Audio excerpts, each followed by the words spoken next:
Olá pessoal, tudo bem? Eu sou a Carmen do blog Que Vida do Mundo e hoje eu vim tratar de um assunto que faz tempo que eu não faço nenhum vídeo sobre ele, que é a questão dos melhores personagens.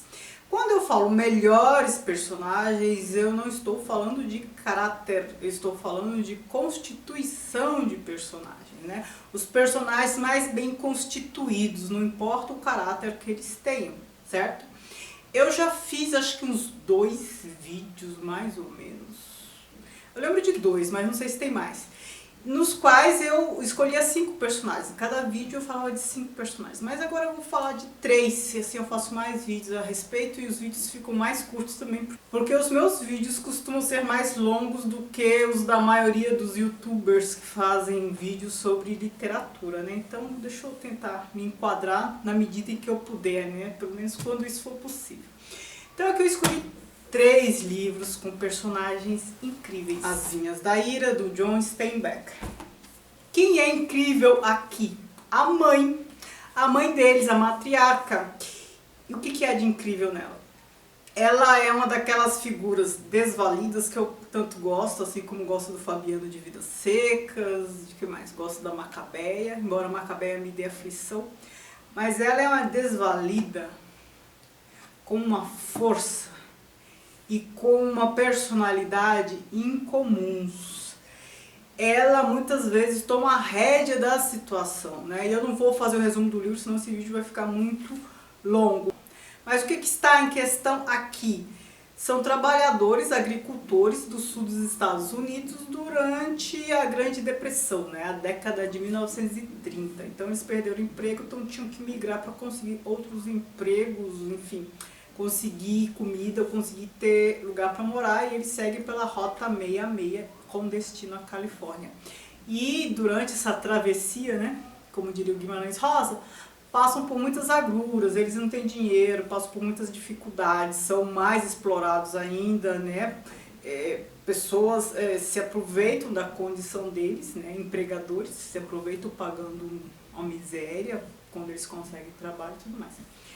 Ela, principalmente no episódio em que ela vai numa mercearia comprar comida com um pouco de dinheiro que ela tinha, ela percebe que tem alguma coisa errada, né? Ela se percebe explorada e ela não sabe muito bem verbalizar o que está acontecendo, mas ela percebe que tem alguma coisa errada e ela manifesta isso. Ela percebe que são pessoas pobres, porque quem está ali, o empregado também é pobre como ela, é pobre explorando pobre para enriquecer uma outra pessoa, um capitalista qualquer, né? É claro, ela faz uma observação coerente com a percepção que ela tem daquilo, né? Então assim, ela não vai usar palavras lindas, mas ela observa, ela sabe o que está acontecendo, ela percebe que tem alguma coisa errada. Mas o que eu acho mais incrível ainda que isso, mais incrível do que perceber a sua própria condição, porque ali, bem ou mal, todos percebiam, né? Se falta comida, se falta casa, se falta abrigo, se falta tudo, é impossível não perceber que alguma coisa está errada. Mas ela é tão forte que ela toma as rédeas da situação, né? Pense que a gente está, né, na cidade pequena, a gente está em metrópole, onde os costumes são sempre mais modernos, né? Isso em qualquer país. A gente está em cidades do interior e na década de 30. Então assim, essa mentalidade avançada, emancipada das mulheres não era uma coisa próxima.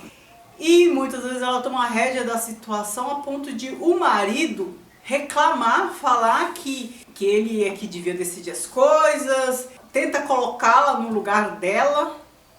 E ela tem umas tiradas fantásticas. Aí ela lembra do papel dele. Então assim, é claro que ela não usa essas palavras que eu vou usar, mas ela lembra que se tá faltando comida e se ele é o provedor que tinha que, né, por função, garantir essas coisas e isso não está acontecendo, ele não tinha que falar nada.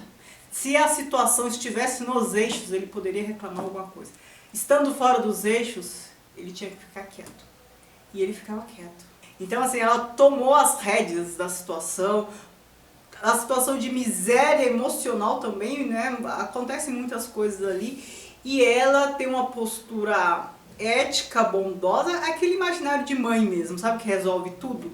enquanto o marido, eles se mostram fracos. E por conta dessa fala dela, de passagens como essa, eu me lembrei da pirâmide da necessidade do Maslow. Vou deixar aqui embaixo o nome dele, se você quiser pesquisar.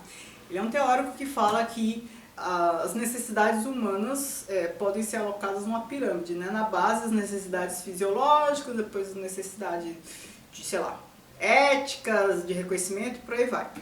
Enquanto você não suprir as necessidades mais básicas, você não vai ter interesse pelas acima, e assim vai.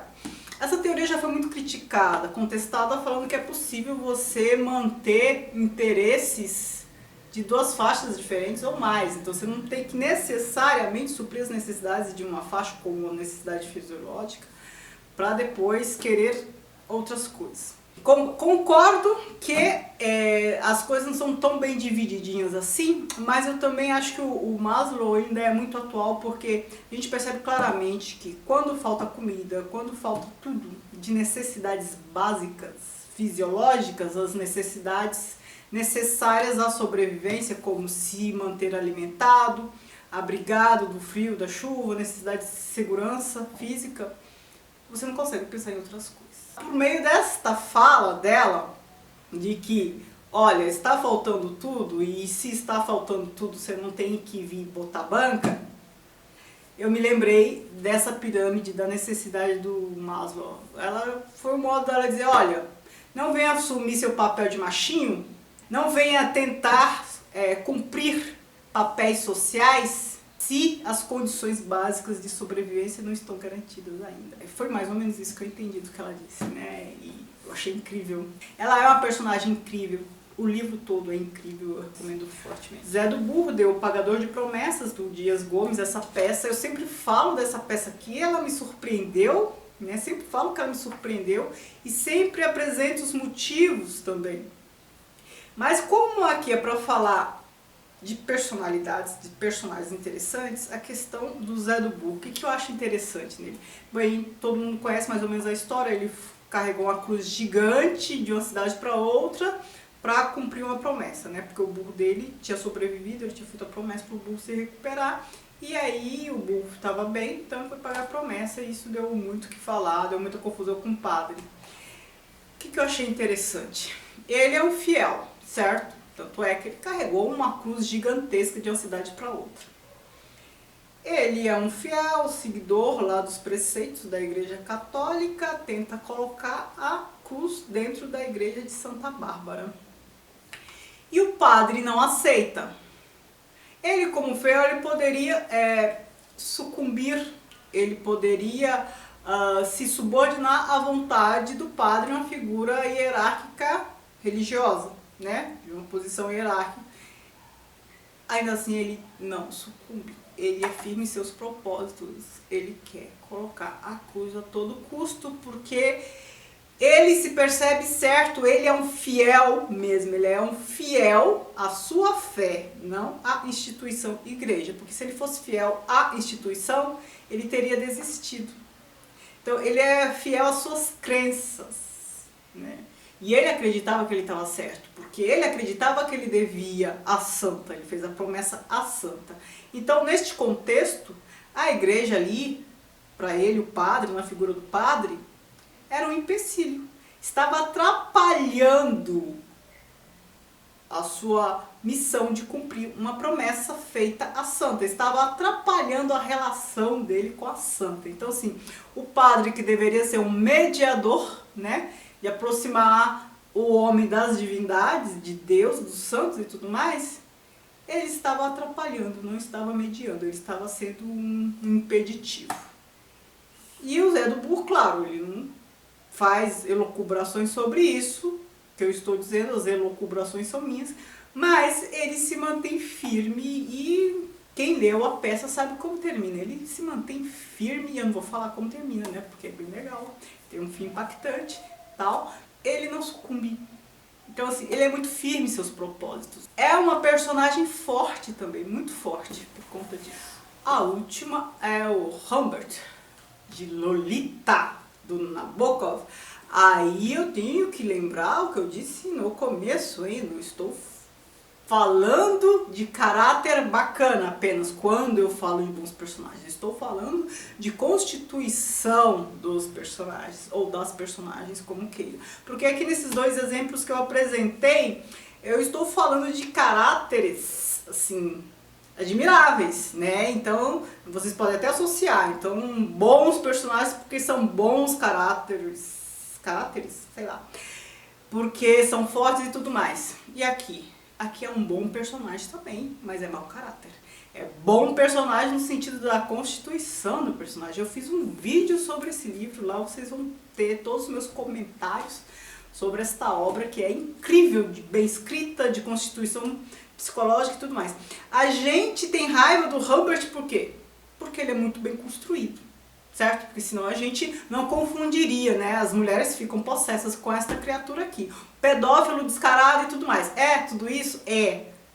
Mas por que a gente fica tão envolvida com a história? Porque ele é bem constituído. Eu não estou de maneira alguma defendendo as ações dele. Eu estou me rendendo à constituição dessa personagem. Eu estou me rendendo a Nabokov, ao brilhantismo em constituir uma personagem assim, que desperta tantas emoções negativas. Despertar a emoção positiva, como aqui ou ali, é muito mais fácil do que elaborar uma personagem assim que causa tanto incômodo. A obra é muito bem escrita. Quem viu lá meu vídeo sabe o que eu acho a respeito. É muito bem escrita, personagem muito bem constituído, embora seja um doente, um pervertido e tudo mais.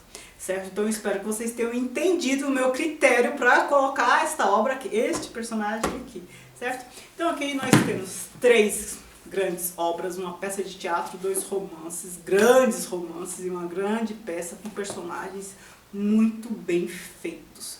Eu gostaria que vocês me sugerissem outros personagens interessantes, pode ser de teatro também, como aqui, ou de romance, para eu continuar essa série. Eu vou anotando tudo que vocês me sugerem, viu? Depois eu vou fazendo os vídeos, certo? Muito obrigada por assistir. Não se esqueça de se inscrever no canal, de me seguir no Instagram e no Facebook, a página do blog O Que Vi do Mundo.